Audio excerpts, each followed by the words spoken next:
Hey guys, DB right here, and today continuing with what if Caulifla was born in Universe 7, and I believe this is Part 4.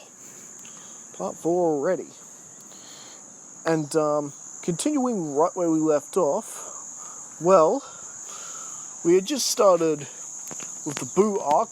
Majin Buu's resurrection was indeed successful, and despite Majin Vegeta having a little backup in the form of Super Saiyan 2 Caulifla, who had a very similar power level to Majin Vegeta, they weren't able to overpower Majin Buu together due to his ridiculous regenerative capabilities getting the better of them, which ultimately forced Vegeta and Piccolo to get Caulifla, Trunks, and Goten out of there, while Vegeta stayed behind and used all his power possible in order to try and destroy Buu, basically destroying himself and taking Majin Buu with him. Did that work? We are now continuing to find out. Well, Piccolo has entrusted the 3 young Saiyans to Krillin, who has also been released from Deborah's petrifying spit. And, well, essentially, Piccolo goes there and spots Barbity, like in the original, and he's just about to finish off Barbity when he notices the pieces of Buu begin regenerating back. Oh no. Vegeta failed. Piccolo flying off, while figuring in his head, this thing has better regenerative capabilities than Cell. Better than me. And well, he quickly informs Krillin of what's going on, and the two are hightailing it out of there. And well, pretty much the only way to place everybody is pretty much the lookout. Now, meanwhile, Goku, who was knocked out by Vegeta like in the original, wakes up and he is off to go pretty much looking for everyone, and basically figures they're all at the lookout. Which, after sensing their key, yes, that pretty much confirms that. And, well, as far as they know, both Gohan and Vegeta are dead. Now, we know, of course, that Gohan is not. And, well, Bulma, of course, gets to the Dragon Balls and wishes for everyone who was killed by her husband to be brought back to life. And that definitely goes off without a hitch. They're indeed restored, but Goku has got to put a stop to Bulma from using up the other wishes, because they're definitely going to need them later. And, well, luckily they were able to stop that, but this did manage to revive Kibito, who of course finds Supreme Kai, who is itching his way towards Gohan, and Kibito was able to restore them both to health, and then they instant transmission go off. They instant transmission Gohan to the land of the Kais, where Supreme Kai believes Gohan is capable of wielding the Z-Sword. And that whole thing begins to play out like it does in the original. Gohan does indeed lift out the Z-Sword and has begun training with it. Now, meanwhile, Majin Buu and Barbity have begun their little rampage as they are looking for all the others who had opposed him. People of Earth, this is Barbity. And this is Majin Buu. We are looking for certain troublemakers who had opposed me earlier. The image of Piccolo, the boys, and Caulifla appears in the heads of everyone listening. If you have any information, I invite you to come forward. Failure to do so will mean the annihilation of the entire planet, city by city, as Majin Buu demonstrates, levitating a bunch of people turning them all into chocolate, and devouring a whole city worth of people, after which blowing up the buildings afterwards. Not exactly a pretty sight. And well, some people are trying to recognize the boys, while one of them definitely shouts out recognizing the 3 children from the junior division. And that their names were Caulifla, Goten, and Trunks. Thank you for your services. And, well, it seems obvious they might not be able to stop Majin Buu from wrecking the planet, so Goku has no choice but to, make sure that the Dragon Radar is at least saved, and that Bulma mentions that she left it back at home at Capsule Corp. So, Goku, of course, has sent Trunks to Capsule Corp, while Goku himself does his best to buy Trunks time to get the radar.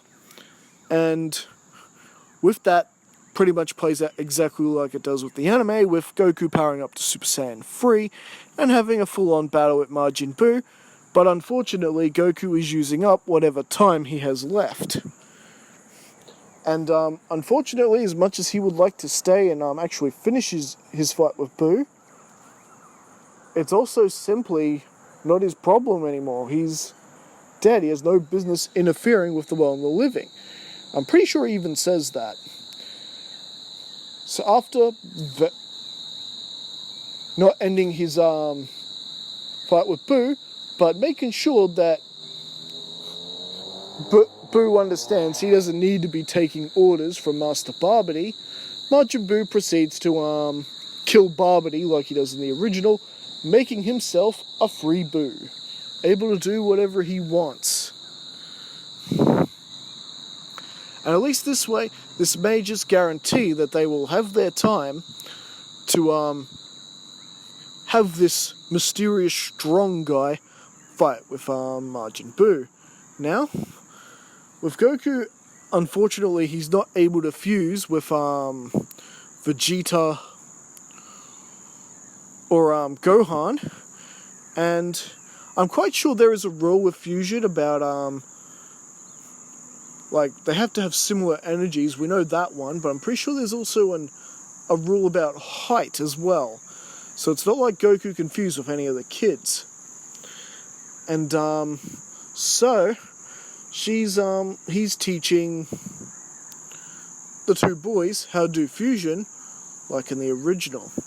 Meanwhile, Videl and Caulifla are talking. Videl getting confirmation from Caulifla that for right now, Gohan seems to be dead.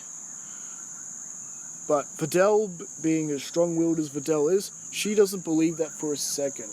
She has some semblance of hope and faith that Gohan's still alive out there. As we know, she would be right.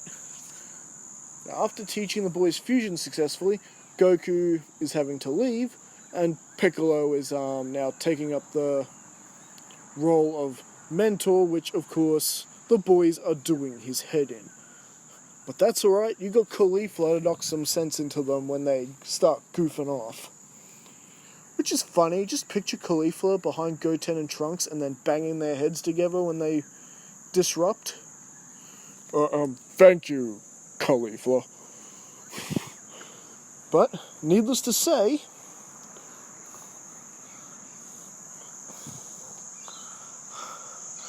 Goten and Trunks are able to do fusion successfully.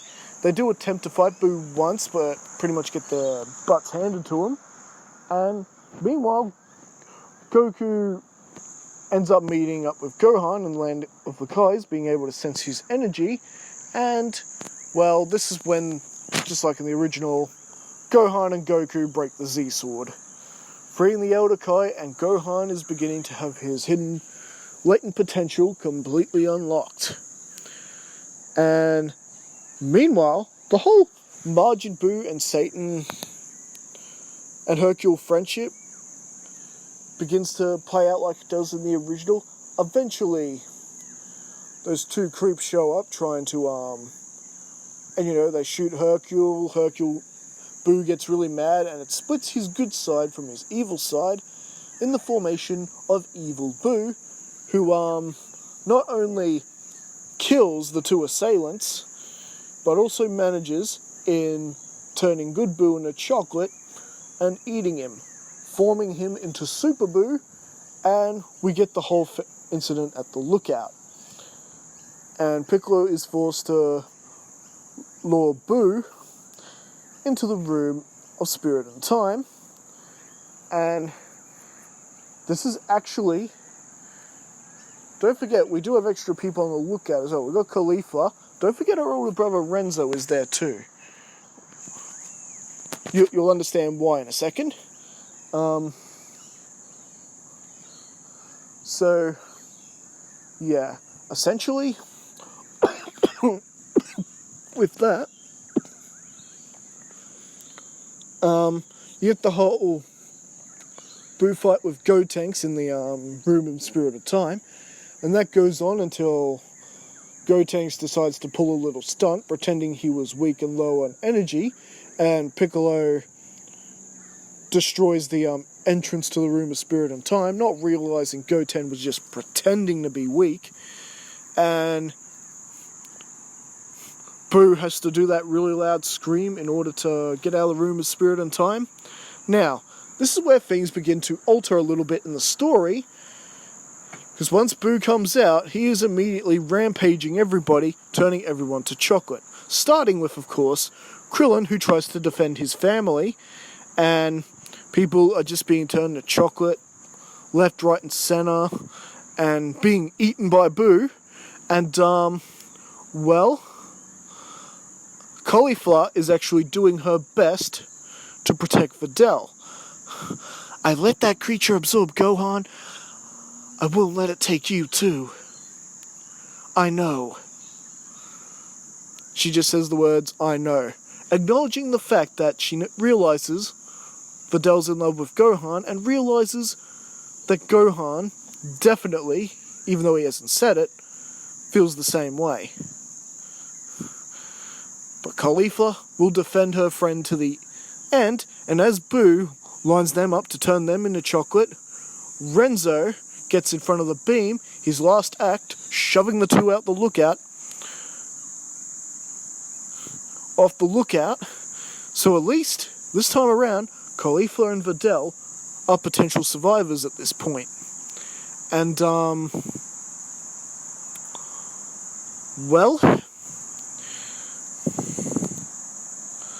this is where,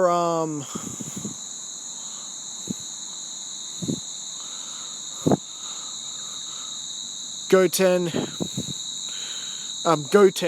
and Piccolo escape the room of Spirit of Time themselves, with Gotenks revealing that he's a Super Saiyan 3, and we get the battle between Super Saiyan 3,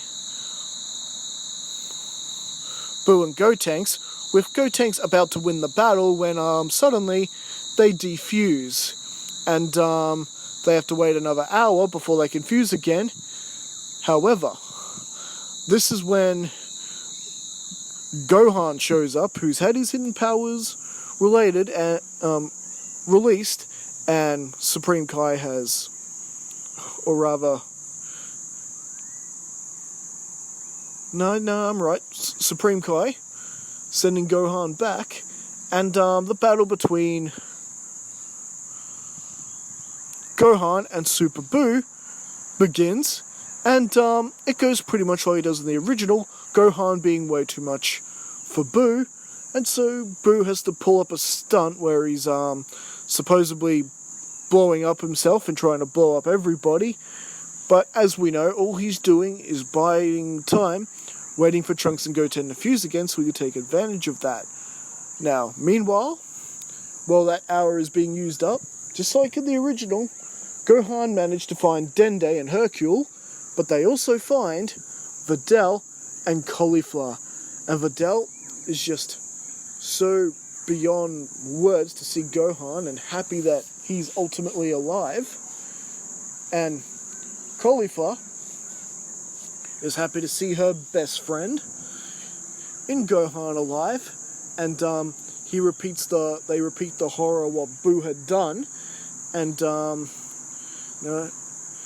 Caulifla's just saying, the next time I see Big Brother Renso,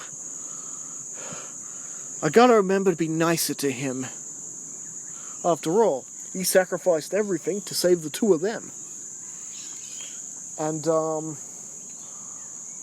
well, then Buu appears again and begins to spring his trap like in the original, baiting Goten and Trunks to fuse again, which they do, and then absorbing Gotenks and Piccolo, and now Buu is just way beyond smart and intelligent enough to basically defeat Gohan, no problem. I knew it was you. I could sense you all across the galaxy. You were the one warrior who might have stood a chance, but not now. And well, as bravely as Gohan fought, he just didn't have the power anymore to fight with Buu, not to mention he has still lost quite a bit of his battle sense from all those years of peace. Even though he had a little bit of extra training with Caulifla, it couldn't erase all that rust that quickly. The fact is, Gohan was too confident, so sure he was going to win, he didn't make sure the job was done. Simple as that. And, well, if things aren't done soon,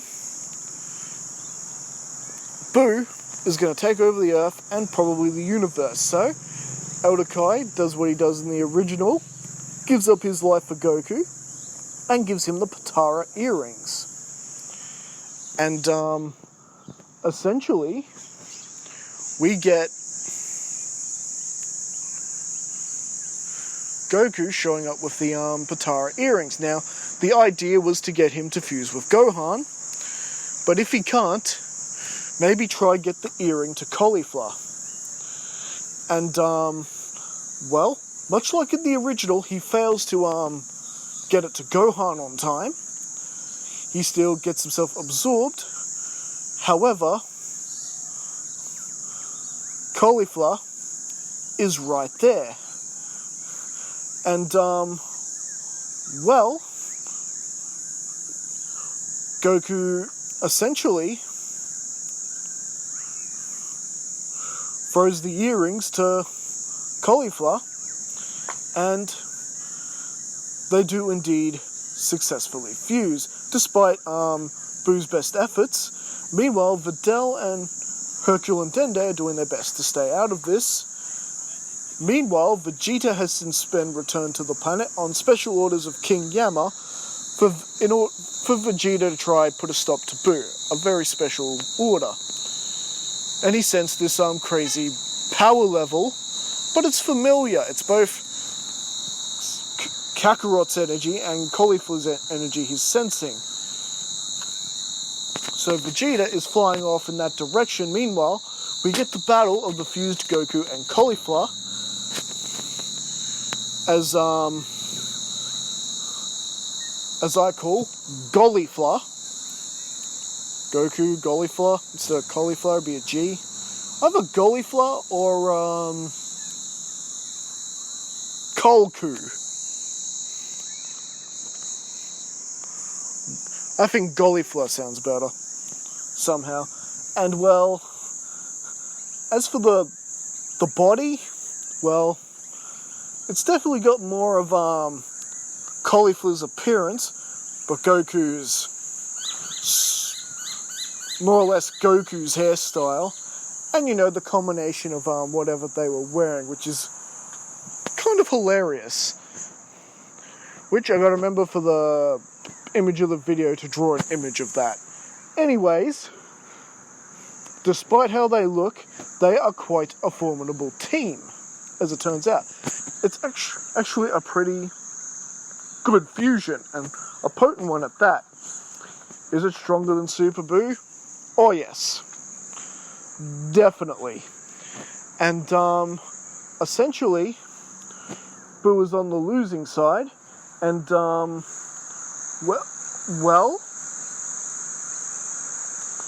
much like in the original, eventually they're able to pretty much dominate Super Buu, and Caulifla is about to power up an attack, ready to just finish off Buu and kill him, but then remembers, that's right, the boys and Piccolo. So they essentially come up with the same sort of plan as Vegito, and infiltrate Buu to try rescue the boys. And they end up defusing while they're inside. Turns out there is a time limit on those earrings, eh? And, well, this is where we've got Vegeta, who's performing his own sort of role in, battling Buu on the outside. He's battling Super Buu on the outside, and once Goku and Caulifla free Piccolo and Gohan and Gotenks, Buu has reverted to his normal form, which is giving Vegeta the advantage. And, well, they are essentially released. They do spot the Majin Buu there, but ultimately they decide not to release him, because as far as they're concerned, they don't know the circumstances between Hercule and Buu. So pretty much with that, once Cauliflo and Goku are out, Buu, who has reverted back to his normal Super Buu form, is surrounded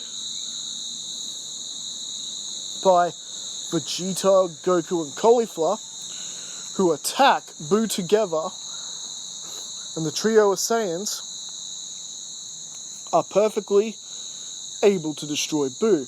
Vegeta and Caulifla following up with the distraction, while Goku powers up the Spirit Bomb.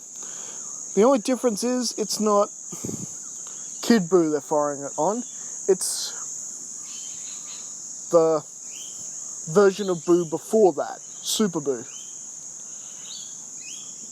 And, well, the Spirit Bomb is up and out, and, well, the good thing is, since this Buu is a lot weaker than Kid Buu, the Spirit Bomb doesn't really have to be that much powerful.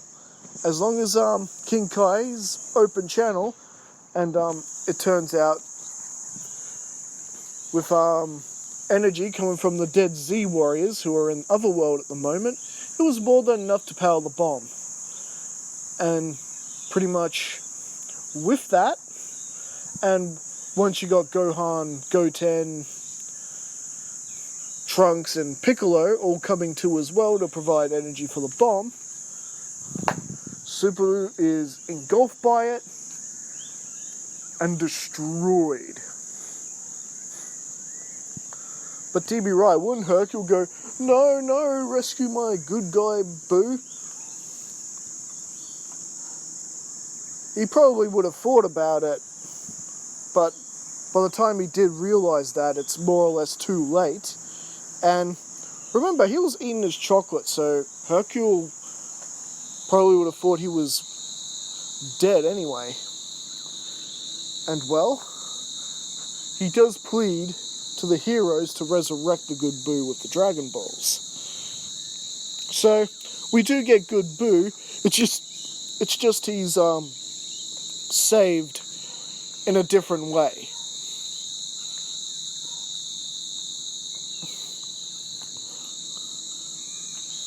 Because I just don't see Caulifla and Goku wanting to free the good Buu from Buu, especially not knowing what it would do.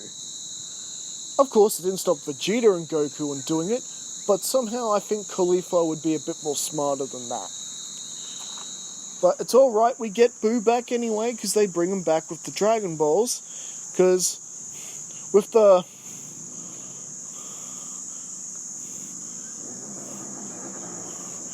And, yeah, with that, they can bring back all the people who were killed today, except for the evil people. And since Majin Buu isn't evil anymore, he was brought back too. Right there on the lookout, and well, Hercule begs with everyone, not to kill him on sight and whatnot. And this is actually a really long addition to this What If. So bottom line is, everyone's alive, everyone's okay again. If you're wondering about Krillin, they're able to take care of that with the Namekian Dragon Balls. So don't worry, everyone is safe and sound. And it's all thanks to Goku, Caulifla, and Vegeta, who managed to show up at the last second.